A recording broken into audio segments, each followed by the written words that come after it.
Bismillahirrahmanirrahim. Assalamualaikum warahmatullahi wabarakatuh. Bismillah walhamdulillah la haula wala quwata illa billah. Wassalatu wassalamu ala rasulillah Muhammad ibn Abdillah wa ala alihi wa sahbihi wa man wala. Amma ba'du. Yang saya hormati Bapak Dr. Abdul Ghaffar MA selaku dosen pengampu mata kuliah tafsir ahkam dan teman-teman sekalian yang saya cintai. Pada video kali ini, saya Sergi Borjuan, mahasiswa PAI semester 6 akan membahas suatu pembahasan tentang tafsir pada ayat-ayat yang berhubungan dengan zakat.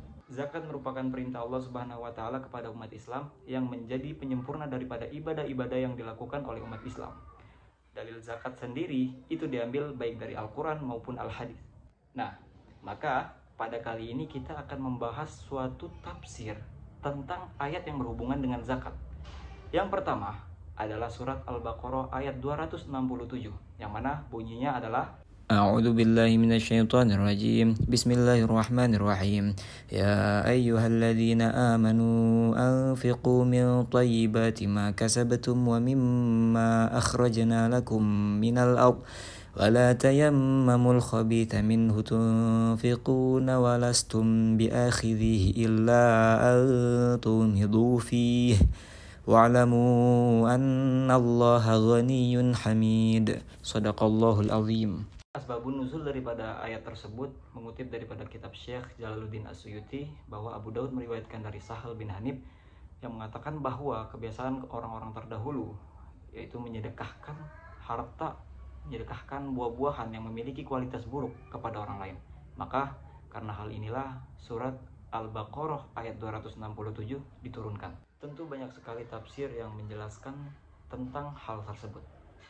Maka di sini saya mengutip daripada kitab tafsir As-Sobuni bahwa disebutkan pada ayat Anfiqu min thayyibati ma kasabatum daripada surat Al-Baqarah ayat 267 tersebut memiliki arti, memiliki makna bahwa kita diperintahkan oleh Allah Subhanahu wa taala untuk membelanjakan harta kita kepada jalan-jalan yang baik dengan cara-cara yang baik dan dengan sumber atau usaha yang baik pula. Maka bersedekahlah dengan harta yang kita ketika diberi tidak menutup mata daripadanya.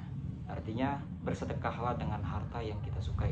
Maka ketahuilah bahwa Allah Subhanahu wa taala itu maha kaya lagi maha terpuji. Dia maha suci lagi maha terpuji. Dia memberikan pahala kepada orang-orang yang berbuat baik dengan sebaik-baiknya pahala. Pada konteks bahwa kita dilarang untuk memilih hal-hal yang buruk untuk kemudian kita sedekahkan, Abdullah bin Ma'qil meriwayatkan bahwa tidaklah menjadi buruk usaha seorang muslim. Maka janganlah kita menyedekahkan hal-hal yang tidak bermanfaat seperti uang palsu ataupun buah-buahan yang busuk. Maka pada ayat ini kita bisa mengambil kesimpulan bahwa kita diwajibkan untuk berzakat. Kemudian ketika kita ingin berzakat, kita juga harus memperhatikan kualitas daripada harta yang kita zakatkan tersebut. Kemudian tafsir mufradat daripada ayat tersebut, yang pertama wala tayammamul khabithat, ya ini mengandung larangan kepada kita untuk menyedekahkan hal-hal yang remeh, hal-hal yang hina. Kedua, pada kalimat walastum bi akhidhihi merupakan suatu larangan kepada kita untuk tidak menyedekahkan, untuk tidak berzakat dengan hal-hal yang kita sendiri tidak menyukai hal tersebut. Kemudian tafsir ayat lain yang berkenaan dengan zakat adalah Quran surat At-Taubah ayat 60 yang mana bunyinya sebagai berikut. أعوذ بالله من الشيطان الرجيم بسم الله الرحمن الرحيم إنما الصدقات للفقراء والمساكين والعاملين عليها والمؤلفة قلوبهم وفي الرقاب والغارمين وفي سبيل الله وابن السبيل فريضة من الله والله عليم حكيم صدق الله العظيم. Ayat ini mengatur tentang golongan-golongan apa saja yang berhak untuk menerima zakat. Pada ayat sebelumnya, yakni ayat ke-58 Quran surat At-Taubah, dijelaskan bahwa keadaan orang-orang munafik yang menuntut Rasulullah SAW untuk berlaku adil kepada mereka dengan memberikan bagian zakat kepada mereka. Maka datanglah Dzulkhuwaisirah kepada Rasulullah SAW, kemudian berkata, "Ya Rasulullah, hendaklah engkau berlaku adil." Maka Rasulullah SAW menjawab, "Kalau saya tidak berlaku adil, maka siapa lagi yang akan berlaku adil?" Maka asbabun nuzul daripada Quran surat At-Taubah ayat 60 merupakan suatu afirmasi terhadap sikap Rasulullah SAW yang tidak memberikan zakat kepada orang-orang munafik.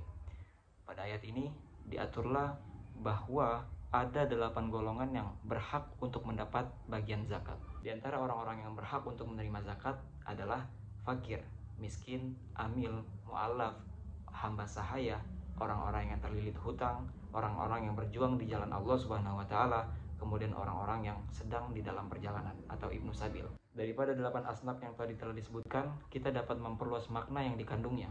Yang pertama, fakir. Fakir merupakan orang yang tidak memiliki penghasilan sama sekali, sehingga dia tidak dapat memenuhi kebutuhannya baik di hari ini ataupun di hari esok. Kemudian selanjutnya, miskin merupakan orang yang memiliki penghasilan kecil sehingga tidak dapat memenuhi berbagai kebutuhan yang ada di dalam hidupnya. Kemudian amil zakat, yakni orang-orang yang mengelola penyaluran zakat. Hal ini diberikan kepada mereka sebagai bentuk penyemangat mereka, karena mereka merupakan manusia yang perlu ditunjang juga kebutuhannya. Kemudian yang keempat, mu'allaf, yakni orang-orang yang baru masuk Islam. Kemudian hamba sahaya atau rikob, yakni budak yang diberikan kebebasan oleh tuannya untuk menebus dirinya sendiri. Selanjutnya gharimin, orang-orang yang terlilit hutang.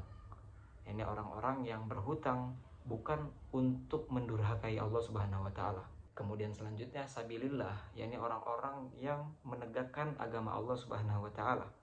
Dan yang terakhir adalah ibnu sabil, yakni orang-orang yang dalam perjalanan bukan untuk memaksiati Allah Subhanahu wa taala. Kemudian tafsir mufradat pada kalimat innama, yakni kalimat yang membatasi hukum hanya pada hal yang dibahas setelahnya. Kemudian pada kata as-shadaqatu memiliki makna berzakat, fardhah, yang mana ini menjadi kewajiban bagi seorang umat Islam.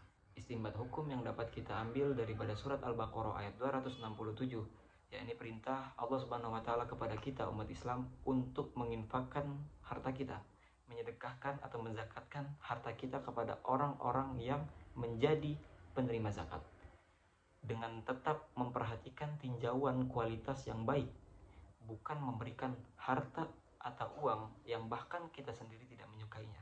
Istinbat hukum yang dapat kita pahami daripada surat At-Taubah ayat 60 adalah perintah Allah Subhanahu wa taala tentang berzakat. Allah Subhanahu wa taala telah memerintahkan kepada umat Islam untuk berzakat dengan tetap memperhatikan syarat-syaratnya. Hal ini dilakukan untuk menjaga kemaslahatan umat. Saya ucapkan terima kasih kepada teman-teman yang telah menyimak video ini dengan tuntas. Semoga teman-teman sekalian dapat diberikan pemahaman lebih mengenai tafsir ayat-ayat Al-Quran yang berhubungan dengan zakat. Semoga pula teman-teman dapat mengimplementasikan apa yang kita pelajari hari ini di dalam kehidupan sehari-hari. Wal afu minkum, wassalamualaikum warahmatullahi wabarakatuh.